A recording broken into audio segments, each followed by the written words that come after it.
Hi friends, welcome to Cinema Artist Best. Cinema Artist Bestல இப்போ நான் பார்க்க போகிற திரைப்படம் என்னன்னா Cloud. இந்த திரைப்படம் 2024 இது வந்து பார்த்தீங்கன்னா ஒரு ஜப்பான் நடித்த திரைப்படங்க. இந்த ரைட்டர் அண்ட் டைரக்டர் யார் சொல்லி பார்த்தீங்கன்னா கியோஷி குரோசாவா. இந்த திரைப்படத்தில் மசாக்கி சூடா யோஷியா முதன்மை கொஞ்சம் பண்ணியிருக்காரு.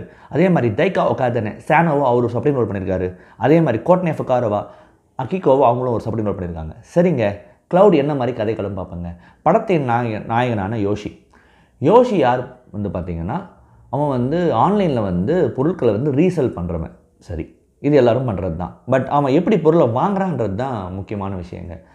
அதாவது மிக முக்கியமாக சில இடங்களில் வந்து பார்த்திங்கன்னா ப்ராடக்ட்ஸ் வந்து அதிகமாக வந்து டிமாண்டு இல்லாமல் சப்ளை அதிகமாக போய்டும். அதாவது வந்து பார்த்திங்கன்னா டிமாண்ட் இல்லாமல் பொருட்களை வந்து நிறைய வந்து பார்த்திங்கன்னா ப்ராடக்ட்டை வந்து உருவாக்கிடுவாங்க. பட் அது வந்து விற்க முடியாது, மார்க்கெட்டில் சேல் இல்லாமல் போகும். அந்த ப்ராடக்டை இவன் வாங்கி OLX மாதிரி ஒரு மார்க்கெட்டில் போட்டு விற்கக்கூடிய ஒரு ஆள். இப்போ என்னென்னா அந்த ப்ராடக்டை வாங்குறான் இல்லையா, வாங்குறது வந்து ஒரு நியாயமான விலைக்கு வாங்கணும், அதெல்லாம் வாங்க மாட்டான். ரொம்ப அடிமட்ட ரேட்டுக்கு வாங்கி தான் இவன் வந்து எல்லாத்தையும் விற்பான். ஸோ இப்படி தான் இவன் வந்து பார்த்திங்கன்னா இவனோட வாழ்க்கையே நடத்துகிறான். இதில் குறைக்கும் இவன் வந்து ஒரு கம்பெனியில் வந்து ஒர்க்கும் பண்ணுறான். அங்கே இருக்கிற மேனேஜர் இவனோட திறமையை பார்த்து, இல்லைப்பா உனக்கு திறமை இருக்குது, நீ அப்படியே நெக்ஸ்ட்டு வந்து சீனியர் ஸ்டாஃப் இதில் வந்து அங்கே வந்து நீ வந்து ஒரு அவங்கள வந்து சூப்பர்வைசராக மாறு, அதுக்கப்புறம் நீ மேனேஜராக மாறலாம், நான் வந்து உனக்கு ஹெல்ப் பண்ணுறேன் அப்படின்றார். பட் ஆனால் இவனுக்கு எனக்கு அதெல்லாம் விருப்பம் இல்லை சார், நான் வேலையை விட்டே போகிறேன்னு சொல்லிட்டு வந்துடுறான். இவனோட கேர்ள் ஃப்ரெண்ட் வந்து அக்கிகோன்னு ஒரு கேர்ள் ஃப்ரெண்ட் ஒருத்தங்க, அவங்க வந்து இவங்க கூட தான் ஸ்டே பண்ணுறாங்க. இப்போ ஒரு கட்டத்தில் என்ன வந்தால் வேலையை விட்டு வெளில வந்தவன் நமக்கு பணம் வருது, நம்ம இது மாதிரி வாங்கி விற்கலாம் அப்படின்னு முடிவு பண்ணி வந்த ஒரு கிட்டத்தட்ட ஒரு 6 lakhs மேலே, அந்த ஊர் காசுக்கு அது அதிகங்க, அந்த மாதிரி வாங்கி என்ன 6 lakhs ஏன் வருது. அப்போ அவன் என்ன பண்ணுறான்னா ஒரு டோக்கியோவை தள்ளி இருக்கிற ஒரு சின்ன ஒரு டவுனில் போயிட்டு வந்து அவன் வந்து வாடகைக்கு ரூம் எடுத்து அங்கே வந்து பார்த்தீங்கன்னா ஒய்ஃபோட போய் தங்குறான். அவன் கேர்ள் ஃப்ரெண்ட் கூட வந்துடுறாங்க, கேர்ள் ஃப்ரெண்டோட போய் தங்குறான். இப்போ என்னென்னா கேர்ள் ஃப்ரெண்டை போய் தங்கினா அங்கே வந்து அந்த ஊரில் இருக்கிறவங்க யாருமே வந்து பார்த்திங்கன்னா டோக்கியோவில் ஒத்துக்க மாட்டுறாங்க. இவனுக்கு நல்லா காசை சம்பாதிச்சுட்டு இங்கே வந்து அனுபவிக்கிறானுங்க அப்படின்ற ஒரு இதோடவே இருக்கானுங்க. அதில் சானோன்ற அப்படின்ற ஒருத்தன் வந்து இவனுக்கு அசிஸ்டண்ட்டாக வந்து சேர்றான். அந்த அசிஸ்டண்ட்டாக வந்து சேர்ற அவன் கொஞ்சம் கொஞ்சமாக யோஷி என்ன மாதிரி விஷயம் பண்ணுறான்னு தெரிஞ்சுக்கிறான். பட் ஆனால் அவன் கொஞ்சம் பெருசாக உடன்பாடாக என்ன சொல்கிறது, அதை எதிர்க்க நிற்க மாட்டான். இன்னொன்று ஏன்னா அங்கே வந்து பார்த்திங்கன்னா வர ப்ராடக்ட்ஸ் ஏன் அப்படின்னு பார்த்திங்கன்னா அவன் வந்து நம்ம வந்து வேலைக்கு வந்திருக்கோம், நம்ம வேலை சொல்கிறார் செய்கிறோம், அவ்வளோதான் அவனோட பாயிண்ட். அது மட்டும் தான் அவனோட பாயிண்ட்டாகவே இருக்குது சானோவுக்கு வந்து. பட் இதில் என்ன ஒரு விஷயம்னா இவன் நிறைய விஷயம் ஃபேக் ப்ராடக்ட்ஸாக வந்து விற்கிறான். இது எல்லாமே கள்ள சந்தையில் விற்கிறது தாங்க டோட்டலாக வந்து பார்த்திங்கன்னா வேற ஒரு யூசர் நேம் போட்டு. பட் இவனை டார்கெட் பண்ணணும்னு முடிவு பண்ணுற யாரோ சிலர் அந்த இடத்துல இவனுக்கு தெரியாமல் மர்மமான விஷயங்களை பண்ண ஆரம்பிக்கிறாங்க. அப்போ லேட்டராக மர்மமான விஷயம் பண்ண ஆரம்பிக்க ஒரு கட்டத்தில் ஒரு பாயிண்டில் இவனை கடத்திடுறாங்க. இதுக்கு முன்னாடி என்ன சொல்லி பார்த்தீங்கன்னா யோஷி வந்து சானோவை வந்து சந்தேகப்பட்டு அங்கேருந்து அனுப்பிச்சிடுறான், நீ வேணாம் போயிடுங்கிறதுன்னு சொல்லிட்டு. பட் ஆனால் இது நிச்சயம் நடந்த அப்புறமா தான் இவனை கடத்தப்பட்ட அப்புறமா சானோ ஒரு முடிவை எடுத்து அங்கே அவனை மீட்க வரான். முதல்ல ஏன் மீட்க வரான், இவனை கடத்தவங்களாம் யார், அங்கே கடத்தினவங்களாம் யார், இவன் ஏன் அவனை மீட்க வரான், மூணாவது யோஷிக்கு என்ன ஆச்சு போன்ற கேள்விகளுக்கு பதில் சொல்கிற படம் தான் இந்த Cloud. ஒரு டேரக்டர் வந்து கியோஷி குரோசாவா. ஆக்சுவலாக நான் படம் பார்க்கும்போது டீட்டெயிலாக டேரக்டர் யாருன்னு பார்க்காம ஸ்ட்ரெயிட்டாக படத்துக்குள்ளே போயிட்டேன். படம் பார்த்து முடித்த அப்புறம் தான் யாரா இந்த டேரக்டர்னா இப்படி படம் பண்ணி வச்சுருக்காரு அப்படின்னு ஃபோன் பண்ணி பார்க்கும்போது தான் தெரிஞ்சுது இவர் வந்து முக்கியமான ஒரு இயக்குனர். ஜப்பானிய சினிமாவில் இந்த சைக்காலஜிக்கல் ஹாரர் த்ரில்லர் படங்களை தனக்கே ஒரு பாணியில் ரொம்ப பியூட்டிஃபுல்லாக படம் பண்ண ஒரு மிகச்சிறந்த கலைஞன்.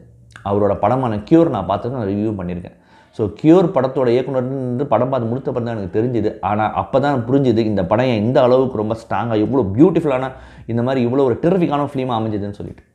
ஏன் அப்படின்னு சொல்லி கேட்டிங்கன்னா இந்த படம் ஆரம்பித்து போக ஆரம்பிக்கும். நீங்கள் ஆடியன்ஸாக நான் உங்களுக்கு சொல்கிறேன். ஒரு அதாவது அந்த ஆரர் பாயிண்ட் ஒன்று இருக்கும் அந்த படத்தில். ஒரு ஆரர்ன்றது அவன் வந்து பயப்படுவான், ஏன்னா அவன் தப்பு பண்ணுறான், ஒரு பயம் ஒன்று இருக்கும்.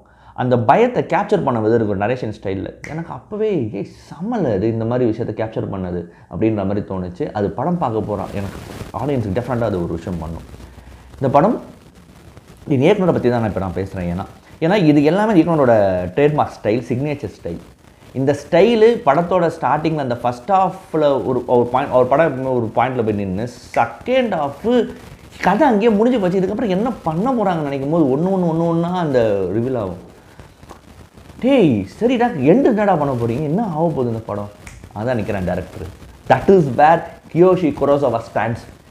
இந்த படம் பேசுகின்ற மிக ஆழமான முக்கியமான ஒரு விஷயம்தான் கியோஷி குரோசாவா ஸ்டார்டிங்கில் சொல்லிட்டு இருக்காரு. அதை ஃபைனலாக முடிக்கிறார் ஒரு கதாபாத்திரத்தை வச்சு. வாவ், சிம்பிளி வாவுங்க. எனக்கு படம் பார்த்து முடியும் போது டேய் இது வேறடா இது டேய் சா அப்படின்ற ஒரு பாயிண்ட் நினைக்கும். Just was simply terrific from this director. இந்த படத்தில் மிக முக்கியமாக டெக்னிக்கல் ஆஸ்பெக்ட்ஸில் cinematography that was brilliant, super சினிமாட்டோகிராஃபிங்க. ஏன்னா நீங்கள் இந்த படம் பார்க்கும்போது அந்த கதாபாத்திரம் வந்து உணர்ற எல்லாமே சினிமாட்டோகிராஃபியில் கடத்தப்படும். ஏன்னா இது ரொம்ப பியூட்டிஃபுல்லாக இந்த படத்தில் அந்த சினிமாட்டோகிராஃபி அமைஞ்சிருந்தது. அந்த எரினஸாக இருக்கட்டும், அந்த அவனோட பயமாக இருக்கட்டும் போன்ற விஷயங்கள் எல்லாமே இந்த படத்தில் சினிமாட்டோகிராஃபி சூப்பராக நகர்த்தியிருந்தாங்க. அண்ட் இந்த படத்தில் சினிமாட்டோகிராஃபின்ற ஒரு பாயிண்ட்டை மெயின் இல்லாமல் நம்ம அது கேரக்டர்ஸ் என்னென்ன அந்த படத்துக்குள்ளேயே போய் இருக்கிற ஒரு ஃபீலை இந்த படம் ஏற்படுத்துது. அது சினிமாட்டோகிராஃபி மிகப்பெரிய பலம். இந்த படத்தில் மியூசிக்கும் குறிப்பிட்டு சொல்லணும். ரொம்ப ஒரு மினிமலாக இருந்தாலும் ரொம்ப நல்லாவே பண்ணியிருந்த மாதிரி இருந்தது. இந்த படத்தில் நடிக்கிற யோஷியா பண்ண மசாக்கி சோடாவோட பெர்ஃபார்மன்ஸ் ரொம்ப எப்படி சொல்கிறதுனா, அவன் எதுக்குமே அட்டாச் ஆகாத ஒருத்தன். ஸோ அவனையே ஒரு இடத்துல இவங்க பீதியை கலப்போம் இவனுக்குன்னு வரும்போது எப்படி பார்க்குறேன், அவன் பயந்தாங்கொழி தான். என்ன தான் அட்டாச் ஆகாமல் ஆளு தன்னை தான் பணம் தான் வேணும்னாலும் பயந்தாங்கொழி தான். இட்ஸ் கவர்டு தான் end of the day. But அந்த கவர்ட் கேரக்டரும் சரி, அதே மாதிரி பணம் சம்பாதிக்கிற கேரக்டரும் சரி, அதை அழகாக ஸ்க்ரீனில் கடத்தியிருந்தார். ரொம்ப நல்லாவே பண்ணியிருந்தார். அதே மாதிரி அகிகோ நக்கோட்டோ ஃபொடோகோவா அவங்களோட பெர்ஃபார்மன்ஸுமே நல்லா இருந்தது. கேர்ள் ஃப்ரெண்டாக பண்ணவனோட பெர்ஃபார்மன்ஸுமே இட்ஸ் ஃபைன். பட் எனக்கு என்னென்னா, சானோ பண்ண டைகோ வக்காடன்ஸ் அப்படிங்கிறது தான் ரொம்ப சூப்பராக இருந்தது. அவன் எப்படிப்பட்ட ஆளாக உள்ளே வரான், அவன் எப்படி ப்ரெசென்ட் பண்ணிக்கிறான், ஆனால் உண்மையாக அவன் யார், அவன் எப்படி பட்டவன்றதை அந்த எண்டில் சொல்கிறது. அந்த கேரக்டரை பியூட்டிஃபுல்லாக சூப்பராக பண்ணியிருந்தாருங்க. ரொம்ப நல்லாவே இருந்ததுங்க. அந்த கேரக்டர் ஆர்க்கம் பிடிச்சிருந்தது. அந்த கேரக்டரை அவர் எடுத்து பண்ணதும் ரொம்ப நல்லா இருந்ததுங்க. எனக்கு என்ன ரொம்ப பிடிச்சதுன்னா, இந்த படத்தில் நம்ம டேரக்டர்கிட்ட தான் வரணும். கியோஷி குரோசாவா நான் எடுத்துகிட்ட கதைக்கு பெர்ஃபெக்டாக ஜஸ்டிஸ் பண்ணக்கூடிய ஆளுன்றது இந்த படத்தை நிரூபிச்சான்றது தான் ஒன்று. மிக முக்கியமாக அந்த சானோ கேரக்டர் தான் இந்த படத்தோட ஆக பெரும்பலம். இந்த சானோ கேரக்டரோட பாயிண்ட்டு தான் பியூட்டிஃபுல். அதுதான் தீம். அந்த கேரக்டரோட மைண்ட் செட் தான் இந்த படத்தோட மெயின் தீமேன்னு நான் சொல்லுவேன். அதை க்ளவுடுன்னு படத்துக்கு பேரை வச்சு மேகம், ரெண்டு விஷயம் அந்த படத்தை பார்க்கலாம். க்ளவுடுக்கு மேகம் நம்ம சொல்லுவோம். இன்னொன்று இன்டர்நெட்டில் க்ளவுடு, அதுவும் இன்டர்நெட் பேஸ்ட். மேகம் எப்போவுமே ஒரே இடத்துல இருக்காது. அது ஒரு இடத்துல தாவிட்டே இருக்கும். ஆனால் எங்கேயுமே தாவாது ஒரே மேகம், அதாவது பணம் தான். அந்த பணம் என்ன வேணால் யார் எதை வேணால் செய்யும். அதுதான் இந்த படத்தோட point. Actually this was really இந்த பாயிண்ட்டை ரொம்ப பியூட்டிஃபுல்லாக கனகச்சிதமாக திரையில் கடத்தி கொண்டு வந்திருந்தார் டேரக்டர் அப்படின்றதுல நான் டெஃபினட்டாக உறுதியாக நம்புகிறேங்க. எஸ், இந்த படம் பார்த்திங்கன்னா இந்த ஆண்டு நடந்த வெனிஸ் ஃபிலிம் ஃபெஸ்டிவலில் அவுட் ஆஃப் காம்படிஷன் செக்ஷன் இந்த படம் ஸ்க்ரீன் ப்ரீமியராக இருக்குங்க. ஃபஸ்ட் டைம் ப்ரீமியர் பண்ணப்பட்டிருக்கு. இந்த படம் பார்த்திங்கன்னா இந்த ஆண்டு நடக்க போகிற ஆஸ்கர் அவார்டுக்கு ஜப்பான் நாட்டிலேருந்து ஆஸ்கர் சப்மிஷனுக்கு அனுப்பப்பட்ட ஒரு படமாகவும் இந்த படம் இருக்குங்க. டெஃபினட்டாக நீங்கள் க்ளவுட் படம் பாருங்கள். ஒரு சிறந்த படத்தை பற்றி திருப்தி உங்களுக்கு கண்டிப்பாக இருக்கும், சந்தேகம் இல்லைங்க. மறுபடியும் தரமான உலக சினிமா ஆடியோ இல்லை ரீஜனல் சினிமா ஆடியோ இல்லை ஷார்ட் ஃபிலிம் ஆடியோ சந்திக்கிறேன். நன்றி, வணக்கம்.